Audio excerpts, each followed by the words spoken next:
Hello friends, नमस्कार। हमारे सभी मानवतावादी दोस्तों, भाइयों, बहनों एवं गार्जियन स्वरूप बुजुर्गों को जय मानवतावाद। मानवतावाद की जय हो। आप सबका स्वागत करता हूं अपने यूट्यूब चैनल मानवता बाबा पर। तो चलिए शुरू करते हैं आज इस नए टॉपिक से। तो आज का टॉपिक है मंडल कमीशन। आज का वीडियो खास करके हमारे ओबीसी समाज से आने वाले यादव, कुर्मी, पटेल, महतो, कुशवाहा, बढ़ई, कुम्हार, लोहार, पाल इत्यादि ओबीसी समाज से ताल्लुक रखने वाले सभी भाइयों को समर्पित है।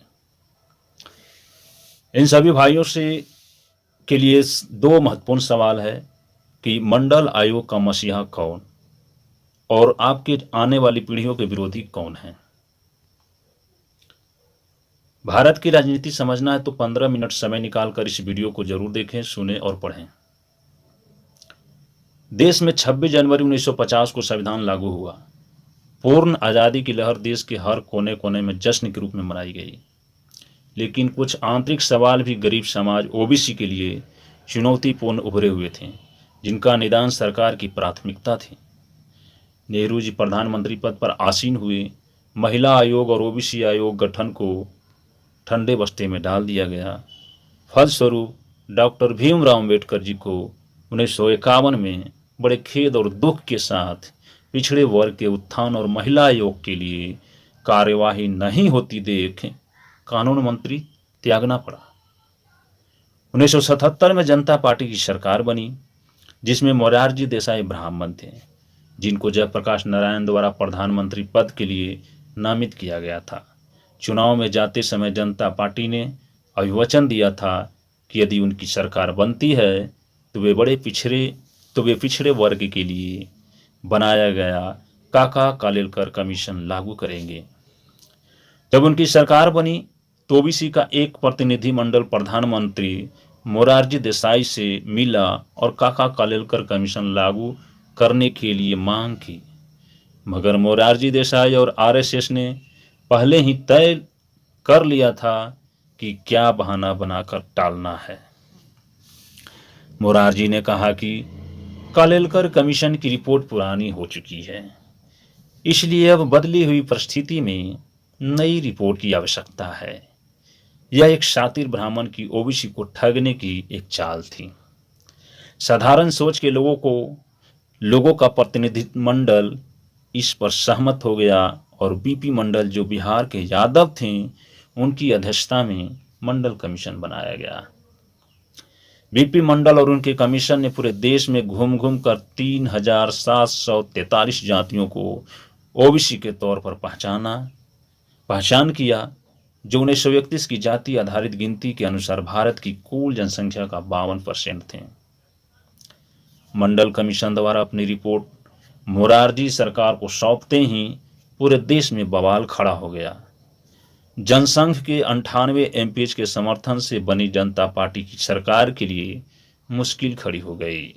उधर अटल बिहारी वाजपेयी के नेतृत्व में जनसंघ के एमपीज ने दबाव बनाया कि अगर मंडल कमीशन लागू करने की कोशिश की गई तो वे सरकार गिरा देंगे। दूसरी तरफ ओबीसी के नेताओं ने दबाव बनाया। फलस्वरूप अटल बिहारी वाजपेयी ने मोरारजी देसाई की सहमति से जनता पार्टी की सरकार गिरा दी।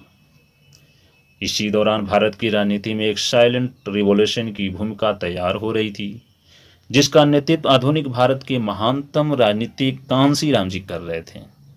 कांशीराम जी ने 6 दिसंबर 1978 में अपनी बौद्धिक बैंक वामसेफ की स्थापना की, जिसके माध्यम से पूरे देश में ओबीसी को मंडल कमीशन पर जागरण का कार्यक्रम चलाया।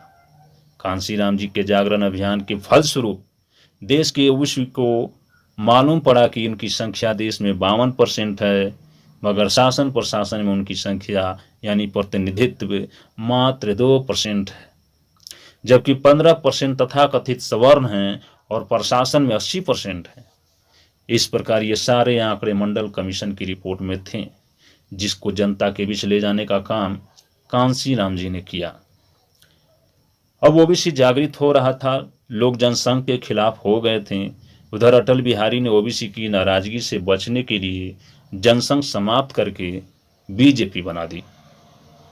1980 के चुनाव में संघ ने इंदिरा गांधी का समर्थन किया और इंदिरा गांधी, जो इंदिरा 3 महीना पहले स्वयं हार गई थी, 370 सीट जीत कर आई। इसी दौरान गुजरात में मोदी के नेतृत्व में आरक्षण के विरोध में प्रचंड आंदोलन चला, जिसमें मोदी लोगों को यह बता रहा था कि आरक्षण कोटे में बढ़ोतरी की गई है।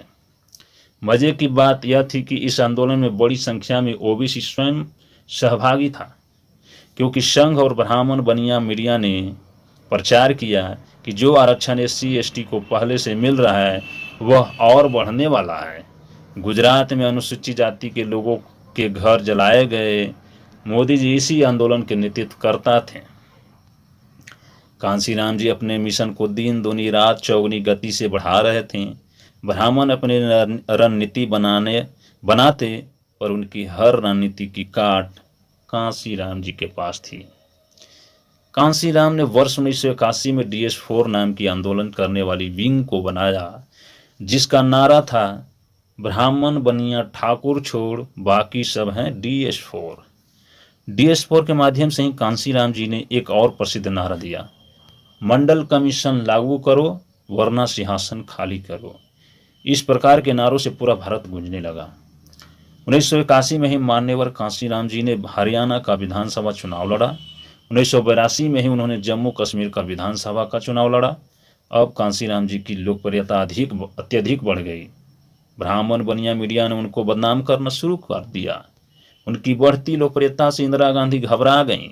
इंदिरा को लगा कि अभी अभी जेपी के जिन्न से पीछा छूटा कि अब ये कांशीराम तैयार हो गया। इंदिरा जानती थी गांधी जी कांशीराम जी का उभार जेपी से कहीं ज्यादा बड़ा खतरा ब्राह्मणों के लिए था। उसने संघ के साथ मिलने की योजना बनाई। अशोक सिंघल की एकता यात्रा जब दिल्ली की सीमा पर पहुंची, तब इंदिरा गांधी स्वयं माला लेकर उनका स्वागत करने पहुंची। कांग्रेसी इंदिरा ने भिंडारवाला तैयार किया। इस दौरान भारत में एक और बड़ी घटना घटी। भिंडरावाला जो खालिस्तान आंदोलन का नेता था, जिसको कांग्रेस ने अकाल तख्त का विरोध करने के लिए खड़ा किया था, उसने स्वर्ण मंदिर पर कब्जा कर लिया। RSS और कांग्रेस ने योजना बनाई अब मंडल कमीशन आंदोलन को फिर से भटकाने के लिए हिंदुस्तान vs खालिस्तान का मामला खड़ा किया जाए। इंदिरा गांधी ने आर्मी प्रमुख जनरल सिन्हा को हटा दिया और एक साउथ के ब्राह्मण को आर्मी प्रमुख बनाया। जनरल सिन्हा ने इस्तीफा ले लिया। आर्मी में भूचाल आ गया। नए आर्मी प्रमुख ने इंदिरा गांधी के कहने पर ऑपरेशन ब्लू स्टार की योजना बनाई और स्वर्ण मंदिर के अंदर टैंक घुसा दिया। इससे पूरी आर्मी हिल गई। पूरे सिख समुदाय ने इसे अपना अपमान समझा और 31 अक्टूबर 1984 को इंदिरा गांधी को उनके 2 पर्सनल गार्ड्स ने बेअंत सिंह और सतवंत सिंह, जो दोनों अनुसूचित जाति के थे, पक्के सिख धर्म के अनुयायी थे, जिन्होंने इंदिरा गांधी को गोलियों से छलनी कर दिया। माओ अपनी किताब ऑन कॉन्ट्रडिक्शन में लिखते हैं कि शासक वर्ग किसी एक षड्यंत्र को छुपाने के लिए दूसरा षड्यंत्र करता है, पर वह नहीं जानता कि इससे वह अपने स्वयं के लिए कोई और संकट खड़ा कर देता है। माओ की यह बात भारतीय राजनीति के परिप्रेक्ष्य में सटीक साबित होती है। मंडल कमीशन को दबाने वाले षड्यंत्र का बदला शासक वर्ग ने इंदिरा गांधी की जान देकर चुकाया। इंदिरा गांधी की हत्या के तुरंत बाद राजीव गांधी को नया प्रधानमंत्री मनोनीत कर दिया गया। जो आदमी 3 साल पहले पायलटी छोड़कर आया था, वो देश का मुगले आजम बन गया। इंदिरा गांधी की अचानक हत्या से सारे देश में सिखों के विरुद्ध माहौल तैयार किया गया। दंगे हुए। अकेले दिल्ली में 3000 सिखों का कत्लेआम हुआ, जिसमें तत्कालीन मंत्री भी थे। उस दौरान राष्ट्रपति श्री ज्ञानी जैल सिंह का फोन तक प्रधानमंत्री राजीव गांधी ने रिसीव नहीं किए। उधर कांशीराम जी अपना अभियान जारी रखे हुए थे। उन्होंने अपनी राजनीतिक पार्टी BSP की स्थापना की और सारे देश में साइकिल यात्रा निकाली।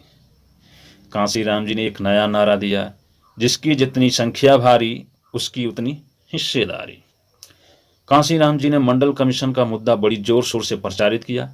जिससे उत्तर भारत के पिछड़े वर्ग में एक नई तरह की सामाजिक राजनीतिक चेतना जागृत हुई। इसी जागृति का परिणाम था कि पिछड़े वर्ग में नया नेतृत्व जैसे कर्पूरी ठाकुर, लालू प्रसाद, मुलायम सिंह का उभार हुआ। अब कांशीराम शोषित वंचित समाज के सबसे बड़े नेता बनकर उभरे। वहीं 1984 का चुनाव हुआ, पर इस चुनाव में कांशीराम ने सक्रियता नहीं दिखाई और राजीव गांधी को सहानुभूति लहर का इतना फायदा हुआ कि राजीव गांधी 413 एमपी चुनवा कर लाए। जो राजीव गांधी के नाना न कर सके वो उन्होंने कर दिखाया। सरकार बनने के बाद फिर मंडल का जिन जाग गया।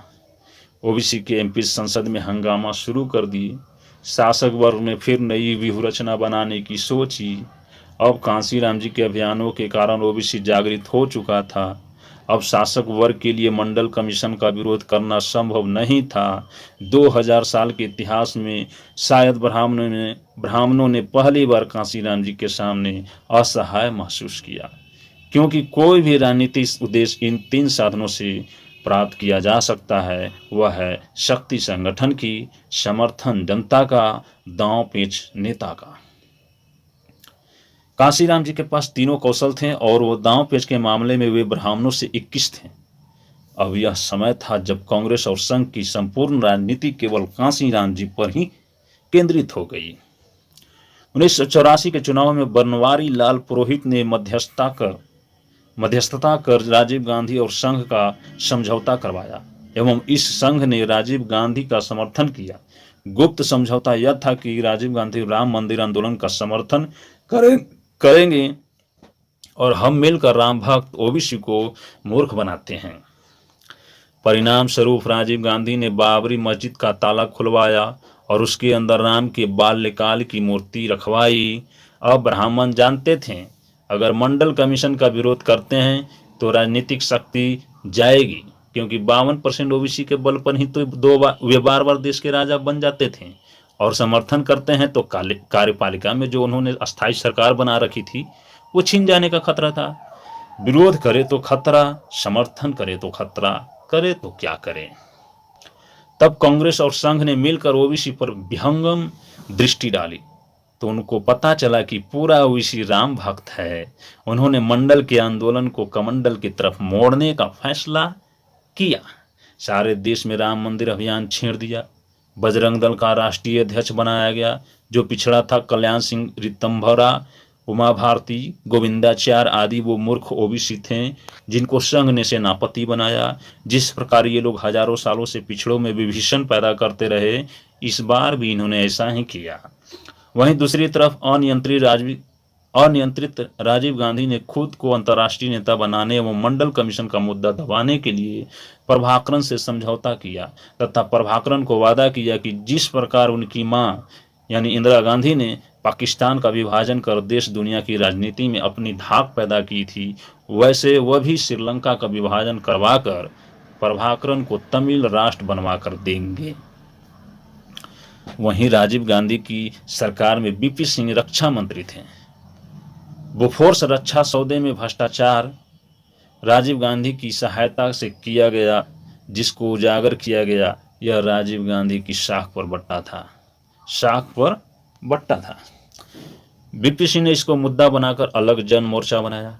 अब असली घमासान था। 1989 के चुनाव की लड़ाई दिलकश हो चली थी। पूरे उत्तर भारत में कांशीराम जी बहुजन समाज के नायक बनकर उभरे। उन्होंने 13 जगहों पर चुनाव जीता, जबकि 176 जगहों पर वे कांग्रेस का पत्ता साफ करने में सफल हो गए। राजीव गांधी जो कल तक दिल्ली का मुगल था, कांशीराम जी के कारण वह रोड मास्टर बन गया। कांग्रेस 413 से धड़ाम होकर 196 पर आ गई। बीपी सिंह के गठबंधन को 144 सीटें मिली, जिसके कारण बीपी सिंह ने चुनाव में जाने की घोषणा की और कहा कि यदि उनकी सरकार बनी तो मंडल कमीशन लागू करेंगे। चंद्रशेखर व चौधरी देवीलाल के साथ मिलकर सरकार बनाने की योजना बीपी सिंह द्वारा बनाई गई। चौधरी देवीलाल प्रधानमंत्री पद के सबसे बड़े दावेदार थे।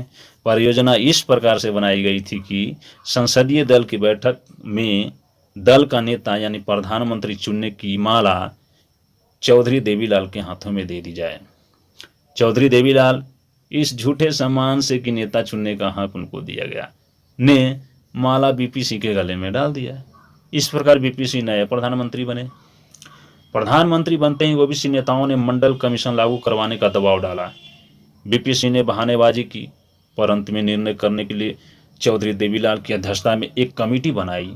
चौधरी देवीलाल ने कहा कि इसमें जाटों को भी शामिल करो, फिर लागू करो, मगर बीपी सिंह ने इनकार कर दिया।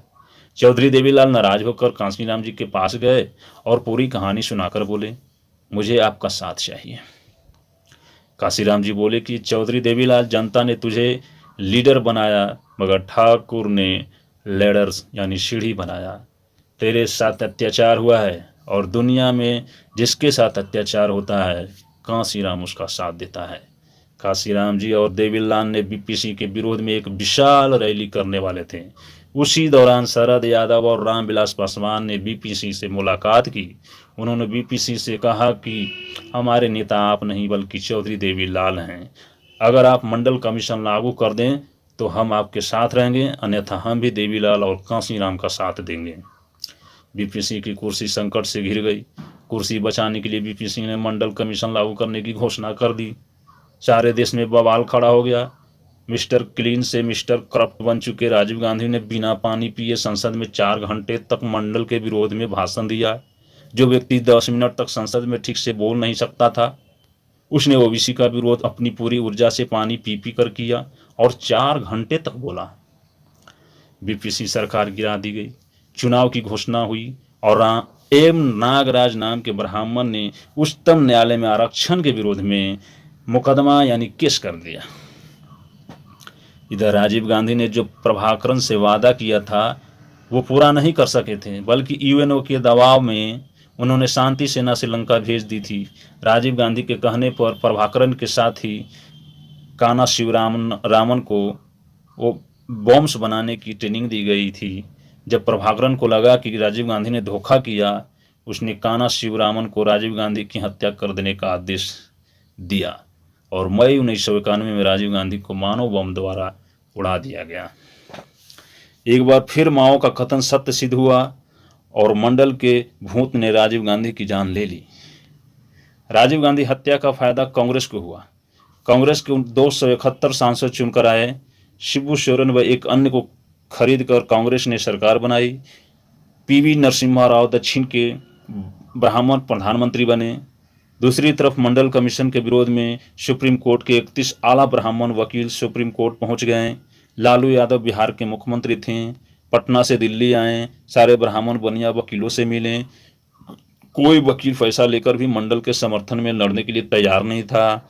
लालू यादव ने राम जेठमलानी से निवेदन किया, मगर राम जेठमलानी क्रिमिनल लॉयर थे, जबकि यह संविधान का मामला था।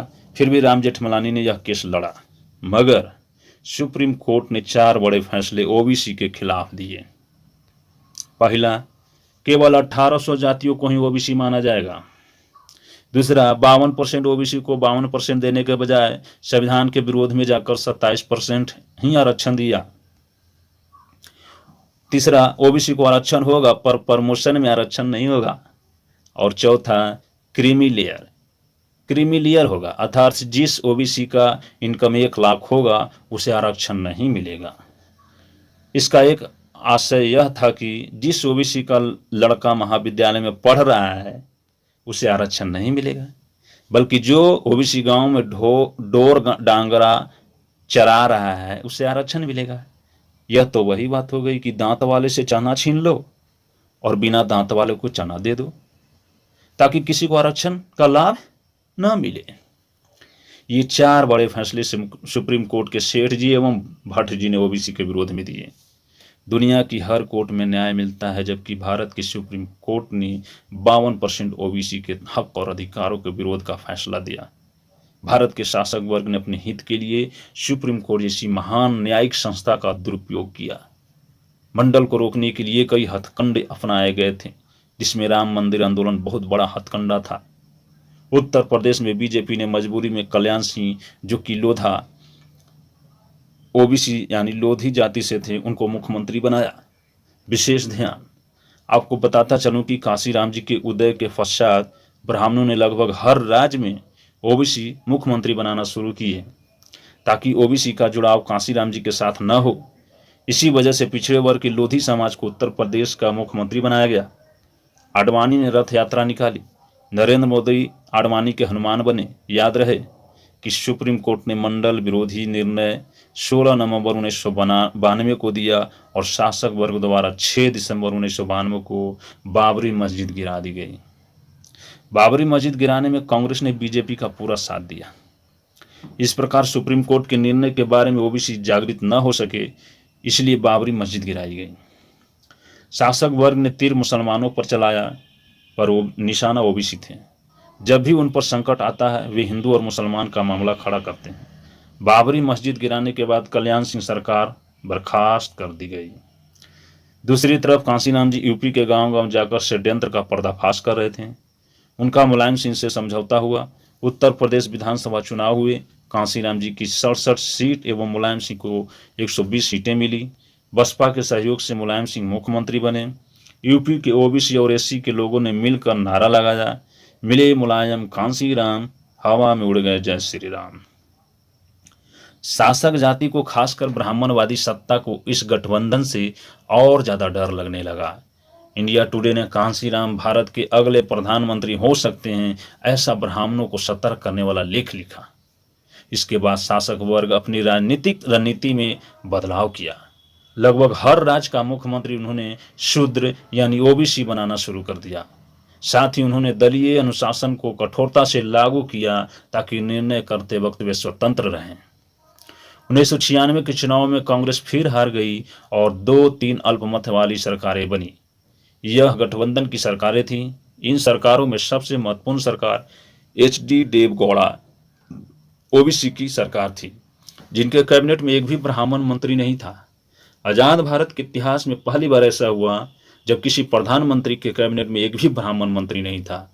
इस सरकार ने बहुत ही क्रांतिकारी फैसला लिया। वह फैसला था ओबीसी की गिनती करने का फैसला, जो मंडल कमीशन की दूसरी योजना थी।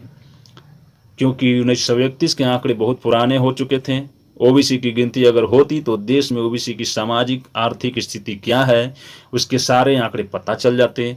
इतना ही नहीं, 52% ओबीसी अपनी संख्या का उपयोग राजनीतिक उद्देश्य के लिए करता तो आने वाली सारी सरकारें ओबीसी की ही बनती। शासक वर्ग के समर्थन से बनी देवगौड़ा की सरकार फिर गिरा दी गई।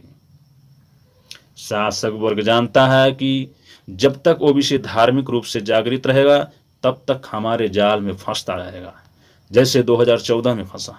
शायद जाति आधारित गिनती ओबीसी की करने का निर्णय देवगौड़ा सरकार ने नहीं किया होता तो शायद उनकी सरकार नहीं गिराई जाती। ब्राह्मण अपनी सत्ता बचाने के लिए हर संभव प्रयत्न में लगे रहे। वे जानते थे कि अगर यही हालत बने रहे थे तो ब्राह्मणों की राजनीतिक सत्ता छीन ली जाएगी। जो लोग सोनिया को कांग्रेस का नेता नहीं बनाना चाहते थे वे भी अब सोनिया को स्वीकार करने लगे। कांग्रेस वर्किंग कमेटी में जब शरद पवार ने सोनिया के विदेशी होने का मुद्दा उठाया तो RK धवन नामक ब्राह्मण ने थप्पड़ मारा। PA संगमा, शरद पवार, राजेश पायलट, सीताराम केसरी सबको ठिकाने लगा दिया। शासक वर्ग ने गठबंधन की राजनीति स्वीकार कर ली।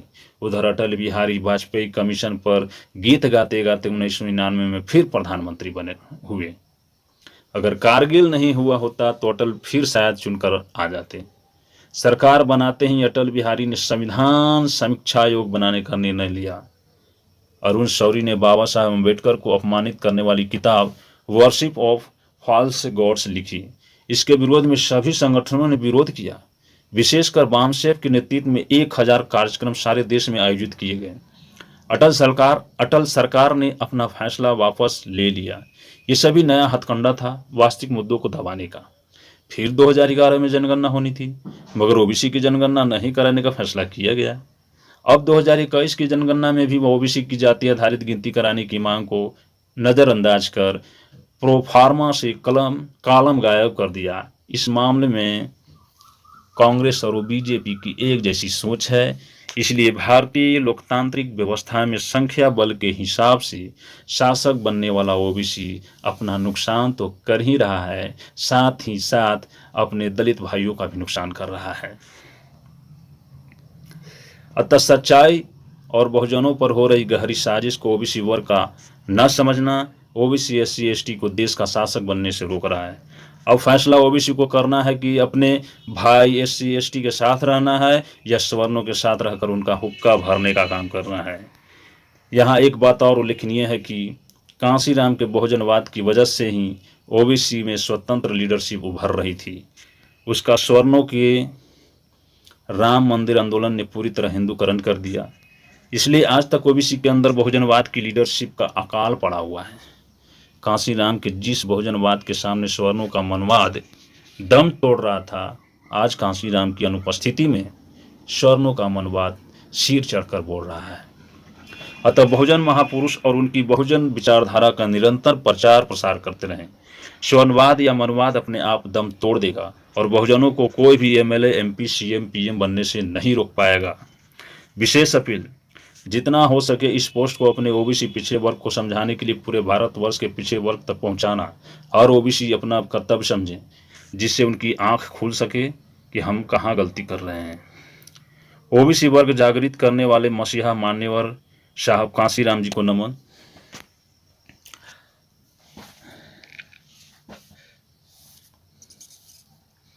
पिछड़े वर्ग ओबीसी के उत्थान और महिला आयोग के लिए कार्यवाही नहीं होती देख कानून मंत्री से त्याग पत्र देने वाले डॉक्टर भीमराव अंबेडकर साहब जी को नमन। मानवतावाद का उजागर करने वाले मानवतावादी, विज्ञानवादी, तर्कशील पैदा करने वाले भगवान तथागत गौतम बुद्ध को नमन। तो एक बार फिर से बोलिए, मानवतावाद की जय हो, जय हो मानवतावाद की।